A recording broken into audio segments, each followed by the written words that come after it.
I think you want to rip on John Elway now. No, yeah, right after the. Well, you were doing it during the commercial. Why don't you talk? No, just kidding. Okay, just kidding, John. This is not a rip, though. Some people would take it as a rip. During the John Fox regime, I know of at least twice after disappointing losses, Elway addressed the team. And that's his right. I mean, he's the general manager, and he's the big honcho, and he's football in this town. But I think it's a very bad play if the guy who negotiates contracts then rips the team after they lose. I don't blame him for doing that, but if you have slashed Peyton Manning's salary by $4 million, or you're wrestling with Demaryius Thomas over money, I don't think you can mix the money conversation with the football conversation. Well, I got to disagree with you. Okay. If John Fox, based on what we were told by guys who played for both Kubiak and John Fox, was not much of a motivator Okay. the night before games, don't you think that in addition to leading to his exit out of town, that John, because he's a competitor, said, somebody needs to get in here and kick some butt and tell these guys. After one of the times was before the Super Bowl. That didn't work out very well. One of the times was halfway through this last season. After losing to New the England. Seattle game. St. Louis. Preseason, Seattle preseason game, the Super Bowl season. Yes. And then whenever it happened After the St. Louis well, game. I don't think he went in and talked to the players after that. I think he went and talked to Adam. No, he didn't talk to the players. He talked to Adam Gase and John Fox after that And said run the ball more. Yeah. So I don't think that was a players meeting. But plus, if you are John Fox or even Gary Kubiak, that you say, John, would you come down out of the tower? Right. For want of a better term. The executive and we offices. would because you were the ultimate competitor. I want you to address the team. So I don't think there's anything wrong with that. And I think if I'm the draft choices and John Elway comes in and addresses, I'm going to pay attention to that. So I totally. Well, see, I don't blame people for saying that John Fox wasn't enough of a motivator, wasn't fiery enough, or didn't hold players accountable enough.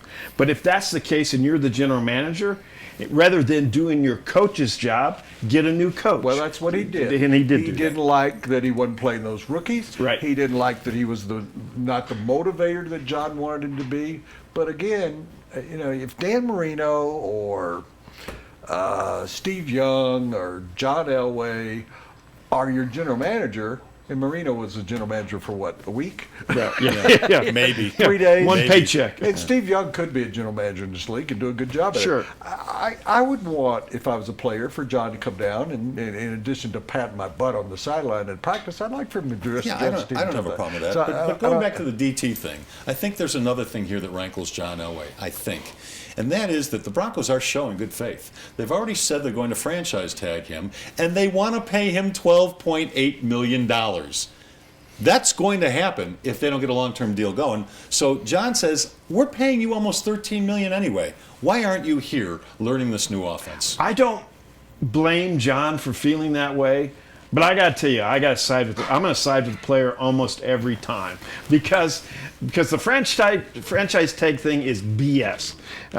If you want to make the guy a high-paid guy, then you got to give him the guaranteed money because football is a violent sport. Your career is short, and the only leverage the player has is withholding the services and getting the guaranteed money. There's two issues here, I think, and again, I don't want to sound like Cal Cassell, but Demaryius came over to my table and we started talking at Gene's. I'll say where it was. And that's a place he likes to frequent, and I saw him twice there. Yeah. And I said, I don't care whether you go to the OTAs. I said that, do what you want to. Go to Duke. Yeah. You should go to Duke. So I don't know what That's you a agree good with me. point. But that wasn't a team-oriented thing. That was, you don't want Peyton Manning against you, and I don't think Peyton Manning's going to hold that against him. But as soon as he gets in camp, and they've had, as everybody said, they've worked together forever. But that was a stand around a fire kind of meeting where you kumbaya or whatever it is. Kumbaya. Yeah, Or kumbaya. kumbaya. Oobla dee, Kumbaya, oobla whatever da, way, life goes yeah, on. Yeah. So I told him that's the one I didn't get. If he wants to stay out of OTAs, but here's the situation. Stick it to the man, but don't stick it to Peyton. Here's what could happen, though. John Elway goes, no, I don't care what you do. We're giving you $12.8 million. They could franchise him again next year.